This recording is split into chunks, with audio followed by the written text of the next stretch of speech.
মৃৎশিল্পী না হয়েও 2 ফুট উচ্চতার সুদর্শন দুর্গা প্রতিমা তৈরি করে অনন্য নজির গড়লেন এক কলেজ পড়ুয়া। গ্র্যাজুয়েশন পাশ করার পর নিজের শিল্পসত্তাকে ধরে রাখতে চাইছে নদিয়ার শান্তিপুর 18 নম্বর ওয়ার্ডের 23 বছর বয়সী যুবক সৌম্যদীপ মণ্ডল। এবছর 2 ফুট উচ্চতার সুদর্শন দুর্গা প্রতিমা তৈরি করে এক অনন্য নজির গড়লেন ওই যুবক। বাবা সন্দীপ মণ্ডল পেশায় একজন ইলেকট্রিক মিস্ত্রি।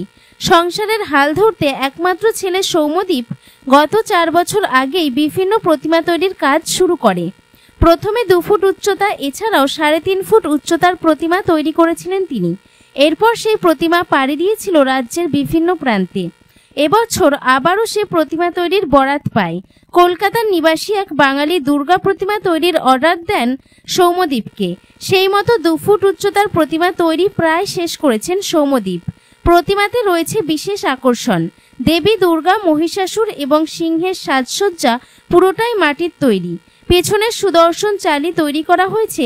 দেবীর 10 হাতের অস্ত্র থেকে শুরু করে পুরোটাই তৈরি করা হয়েছে মাটির সাজে। সৌম্যদীপের কথায় তিনি ছোটবেলা থেকেই বিভিন্ন আর্টের ওপর ঝোঁক ছিল তার। স্কুল জীবনে যখন বাড়ি ফিরতেন কুমোরপাড়ায় গিয়ে প্রতিমা তৈরি করা দেখতেন। এরপর কলেজে পড়াশুনো করে, তাও সেই নেশা ঝোঁক কাটেনি তার। কুমোরপাড়ায় মৃৎশিল্পীদের তৈরি কাজ নিজের চোখে দেখে সেখান থেকেই শুরু হয় তার প্রতিমা তৈরি করার ইচ্ছে। গত 4 বছর আগে শুরু করেন বিভিন্ন দেবদেবীর প্রতিমা তৈরির কাজ। এর আগেও অতি ক্ষুদ্র কালী প্রতিমা তৈরি করে নজর কেড়েছিলেন। এবছরও একটি ক্ষুদ্র কালী প্রতিমা তৈরি প্রায় শেষ করে ফেলেছেন। আর সেই প্রতিমা পাড়ি দেবে আবারও কলকাতার উদ্দেশ্যে। সৌম্যদীপের বাড়িতে রয়েছে তার মা ও বাবা। একমাত্র সন্তান হিসেবে পরিবারের হাল ধরতে বিকল্প সৌম্যদীপ ছাড়া আর কেউ নেই। ইতিমধ্যে গ্র্যাজুয়েশন পাশ করে তার আগামী দিনের লক্ষ্য শিল্পকে ধরে রাখা। আগামীতে তার হাতের ক্ষুদ্র কাজ যাতে বিশ্বের দরবারে পৌঁছায় সেই চেষ্টাই চালাবেন সৌম্যদীপ। নদিয়া থেকে জগন্নাথ মণ্ডলের রিপোর্ট, NE বাংলা। প্রতিমা তৈরির কাজ কিভাবে শুরু করেছিলে? ছোটবেলা থেকেই নানান রকম পালবাড়িতে দেখা এবং সেই চোখে দেখেই শিক্ষা লাগে এবং সেখান থেকে এই জায়গা। আচ্ছা, স্কুল জীবন তো গেছে। হ্যাঁ, স্কুল জীবন। তবে কলেজ জীবনও গেছে। তারপরে কি চোখে দেখে কাজ কিভাবে সম্ভব হলো? চোখে দেখে আমি যেটা চোখে দেখতাম সেটা আমি নিজে চেষ্টা করতাম এবং সেই চেষ্টা করতে করতে এই জায়গায়। এমনি তুমি পেশাগত কি করো? পেশাগতভাবে আমি মাটির কাজের সঙ্গেই যুক্ত আর আমি আঁকা শেখাই।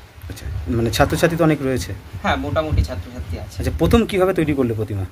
প্রথম ওই চোখে থেকেই শিক্ষা লাভ। চোখে দেখে সেটাকে আমি নিজের মতন করে চেষ্টা করেছি। হয় ভুল হয়েছে অনেক, নিজেকে ভুল সংশোধন করেছি, সংশোধন করতে করতে আজ এই জায়গায়। কাজের কি বরাত কি আসছে মাঝে মধ্যে? হ্যাঁ, মোটামুটি আসে। আচ্ছা, এখনো পর্যন্ত তোমার হাতের তৈরি প্রতিমা কদ্দূর গেছে? কলকাতাতেই তো অধিকাংশ যায়, লোকালে থাকে না। আর দূরে বলতে শিলিগুড়িতে গেছে। আচ্ছা, এবছর কোথায় যাচ্ছে? এবছর কলকাতাতে। কত ফুট উচ্চতার প্রতিমা তৈরি করছে? আমি এই বছরে তো 2 ফুটের উচ্চতা রয়েছে, গত বছরে 3.5 ফুট 4 ফুটেরও ছিল। পাশাপাশি দেখা যাচ্ছে তুমি কালী মূর্তি কিন্তু অতি ক্ষুদ্র একটা কালী মূর্তি তৈরি করছো। হ্যাঁ, ওটা 1.5 ফুট। আচ্ছা, এই যে সূক্ষ্ম কাজ করতে তো সময় লাগে? হ্যাঁ, অনেক সময় লাগে, ধৈর্য রাখতে হবে। একটা প্রতিমা তৈরি করতে কতক্ষণ সময় লাগে? কতক্ষণ সময় বলতে এখানে যেমন এই দুর্গা মূর্তিটা যেটা রয়েছে সেই দুর্গা মূর্তিটা করতে মোটামুটি সময় লেগেছে হচ্ছে 3 সপ্তাহ থেকে 3.5 সপ্তাহ। এই কালী মূর্তিটা মোটামুটি 1 সপ্তাহ। আচ্ছা, এই যে মাটির সাজ কিংবা অন্যান্য সাজে কি ব্যবহার করা হয়? হ্যাঁ, অন্যান্য সাজও ব্যবহার করা হয়, যে যেমন চাই, যে কাস্টমার যেমন চাই। আচ্ছা, আগামী দিনে ইচ্ছাটা কি আছে? আগামী দিনে ইচ্ছা এই কাজের মাধ্যমে নিজেকে একটা বড় প্রতিষ্ঠিত করা এবং একটা নাম খ্যাতি করা। পড়াশোনা শেষ করেছে? হ্যাঁ, সবে 1 বছর হলো কমপ্লিট করেছি নিজের গ্র্যাজুয়েশন। আচ্ছা, বাড়িতে কে রয়েছে? বাড়িতে মা, বাবা। বাবা কি করেন? বাবা ইলেকট্রিশিয়ান। কি নাম তোমার? সৌম্যদীপ মণ্ডল। বাড়ি? তক্ষণাপাড়া, নিমতলা, শান্তিপুর।